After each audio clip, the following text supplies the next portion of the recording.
So as you say, Sharon, King Charles and his wife, Queen Consort Camilla, have had this Clarence House as their residence for several years now, and this is where he woke up this morning. He's going to be spending the day in London, and we understand he's going to be spending a good few hours here at Clarence House before he does emerge from those gates that you can see behind me there. He'll then go on to the Mall and then take a right turn and go to Buckingham Palace. We're really just a few hundred metres from Buckingham Palace at this point. Buckingham Palace is very much the working palace for the British monarch. It's their office, so to speak. And the work that the King will be doing today relates mostly to the Commonwealth, international matters.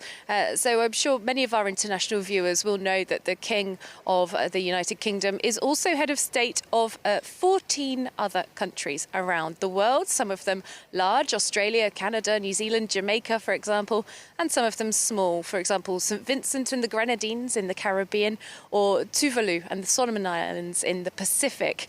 Now, these are places where he's head of state, and the King is going to meet the Secretary General of the Commonwealth inside Buckingham Palace, and then he'll meet High Commissioners, representatives of each of those 14 states. Now, this is not a small or insignificant part of the work of the British monarch. The Queen herself very proud of having built up the Commonwealth to be the organisation that it is today, and Charles will likely see it as an important part of his legacy from her that he will want to carry on into the future. The Queen herself went on her international tour around the Commonwealth not very long after her coronation in 1953. Charles likely to do something similar. But there have been shakes to the Commonwealth in recent times. Last year, 2021, Barbados chose to become a republic, shed the British monarch as their head of state. And there are conversations ongoing in other countries as well, among those 14, about whether they want to continue that situation as well. So, yes, the Commonwealth very much dominating the King's agenda today. Catherine, as you say, you're very close to Buckingham Palace there. We have seen huge crowds gathering outside the gates over the last few days. Tell us, has security been tightened up as a result?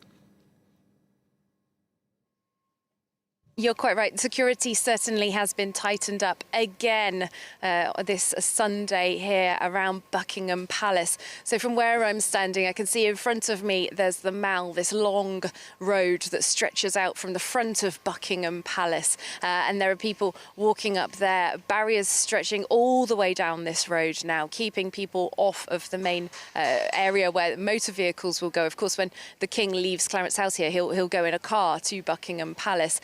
Further up towards Buckingham Palace, this morning we arrived to see police vehicles taking away traffic lights, and I asked a couple of officers and they say that it's for health and safety reasons. Of course, when there are big crowds, people want to get a view. They might climb up those traffic lights and might do themselves a mischief. So yes, we're seeing a lot more security measures here. It's a little harder to get up to Buckingham Palace at this point as well. We saw tens of thousands of people here yesterday. I'm expecting to see at least the same today. It is Sunday.